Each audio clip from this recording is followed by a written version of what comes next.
क्या भारत दुनिया के सबसे एडवांस फाइटर्स में से एक यानी SU-57 को देश में अब बनाने जा रहा है? क्या यहाँ पर रास्ता क्लियर हो चुका है?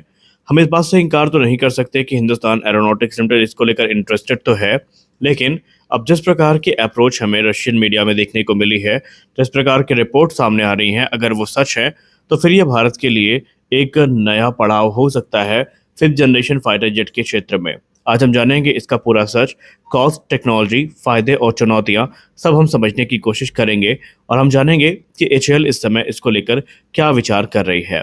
हाल ही में इंडियन एयरफोर्स के एक वेटरन ने यह बताया कि अगर भारतीय वायुसेना अपने fifth generation fighter aircraft programme के अंतर्गत SU-57 का डोमेस्टिक प्रोडक्शन करता है तो इसकी लागत काफ़ी कम हो सकती है। ये इंटरव्यू स्पुतनिक इंडिया समेत रशियन कई मीडिया आउटलेट्स में हमें देखने को मिला। मतलब सीधा था कि रूस से खरीदने के बजाय भारत में ही विमानों का निर्माण किया जाए। लेकिन सवाल यहाँ पर यह उठता है कि क्या यह वाकई संभव है? नमस्कार दोस्तों, आप देख रहे हैं वी नेशन 111 और हम इसी के बारे में आज बात करने वाले हैं।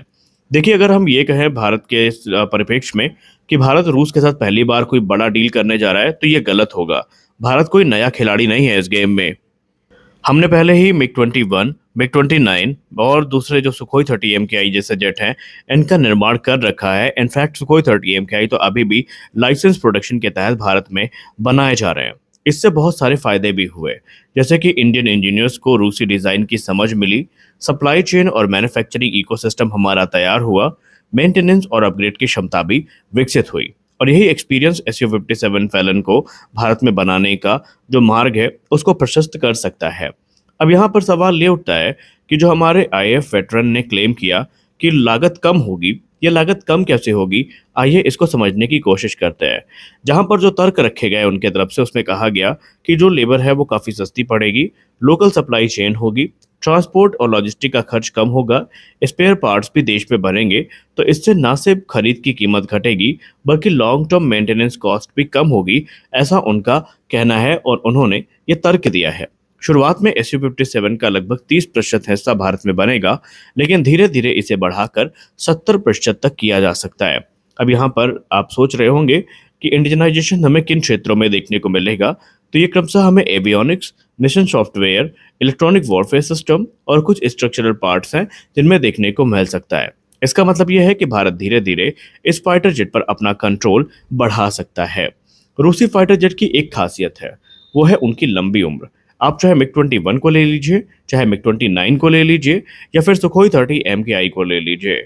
इन फाइटर जेट ने एक चीज़ जिस पे काफ़ी ज़्यादा हमें इम्प्रेस किया है, वो है इनकी सर्विस लाइफ। ये जेट 40 से 50 साल तक चल सकते हैं अपग्रेड के साथ।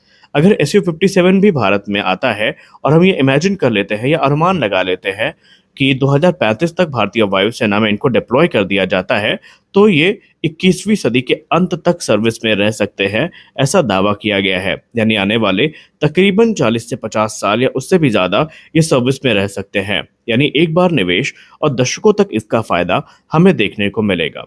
अब क्योंकि भारत खुद भी फिफ्थ जनरेशन फाइटर एयरक्राफ्ट बना रहा है, जिसे आप AMCA के नाम से जानते हैं, तो उन्होंने ये तर्क दिया कि अगर भारत SU-57 को लोकली मैन्युफैक्चर करता है तो स्थल टेक्नोलॉजी की समझ बढ़ेगी, मैन्युफैक्चरिंग की एक्सपर्टीज मिलेंगी और टेस्टिंग और इंटीग्रेशन का अनुभव भी हमें अच्छा खासा मिलेगा।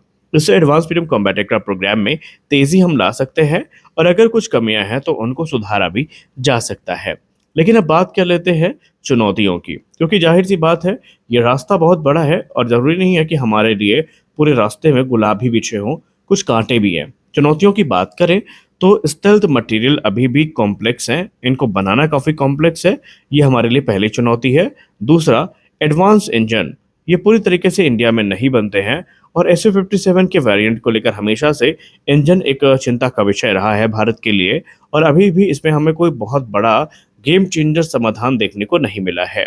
इसके अलावा हाई एंड सेंसर और रडार टेक्नोलॉजी में गैप है। ये चीज़ें भी भारत के लिए चुनौतियां ला सकती हैं। मतलब कुछ क्रिटिकल टेक्नोलॉजी के लिए अभी भी रूस पर हमारी निर्भरता बनी रहेगी, उससे हम मुक्त नहीं हो पाएंगे। तो अब यहाँ पर फाइनल वर्डिक्ट की बात कर लेते हैं, क्या हमें लेना चाहिए? देखिए, मैं इसमें अपनी ओपिनियन तो नहीं दूंगा, लेकिन जो चीज़ें वेटरन ने कही अगर उनकी बात माने तो उन्होंने कहा अगर भारत में बनाया जा रहा है तो निस्संदेह हमें कंसिडर करना चाहिए, टेक्नोलॉजी ट्रांसफ़र हमें मिलना चाहिए, इसके अलावा सोर्स कोड हो गया और इंडियनाइजेशन का लेवल जो है अगर वो बढ़ाने की उम्मीद हमें दिख रही है तो फिर हमें इसके लिए जाना चाहिए।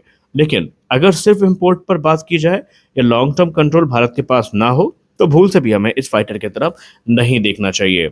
यानी SU-57 एक कोई साधारण फाइटर जेट नहीं है, ये भारत के लिए एक मौका है। अब भारत इस मौके को कैसे भुनाता है ये देखना काफी इंटरेस्टिंग होगा। मिलते हैं अगले वीडियो में कुछ और अपडेट्स के साथ, तब तक के लिए जय हिंद।